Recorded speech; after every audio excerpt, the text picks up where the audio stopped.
At a time when the world is facing serious climate change and forest degradation due to development, Malaysia still has 54% of forested areas across the country. Prime Minister Datuk Seri Ismail Sabri Yaakob is confident that the percentage will increase following ongoing aggressive reforestation measures. He said this when delivering Malaysia's national statement at the 77th session of the United Nations General Assembly on Friday. COVID-19 telah merencatkan usaha kita dalam mencapai matlamat pembangunan mampan ataupun SDG.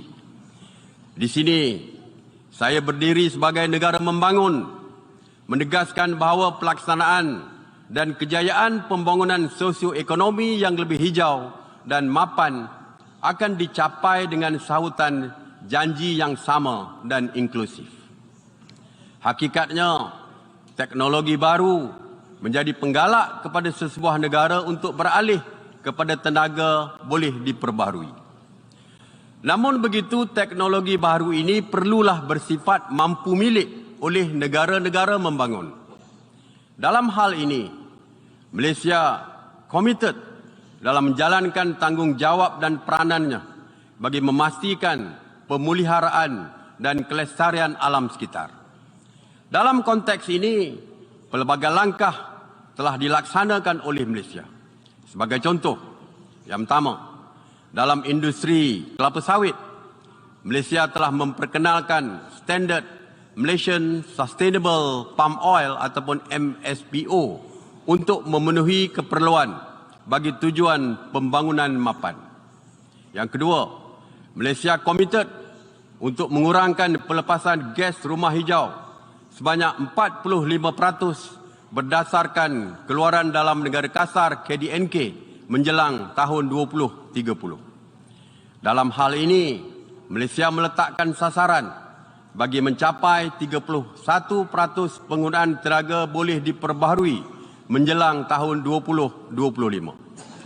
Malaysia juga komited untuk mencapai status negara sifar pelepasan gas rumah hijau seawal tahun 2050. Yang ketiga, dasar tenaga negara 2022 hingga 2040 telah dilaksanakan di Malaysia pada 19 September 2022 bagi meningkatkan daya tahan ekonomi makro dan jaminan bekalan tenaga. Yang keempat, Malaysia telah bersetuju menubuhkan pusat SDG negara bagi mempergiatkan program dan memantau kemajuan SDG. Sebagai satu daripada hanya 17 negara yang memiliki kepelbagaian bio di dunia, Malaysia sedar akan tanggungjawab untuk mempertahankan dan memelihara sumber asli kepada generasi yang bakal mewarisi dunia ini. Semasa sidang kemuncak bumi pada 1992, Malaysia telah berikrar untuk mempertahankan sekurang-kurangnya 50% daripada hutannya. Selepas 3 dekad, hari ini Malaysia masih mempunyai 54% kawasan hutan di seluruh negara.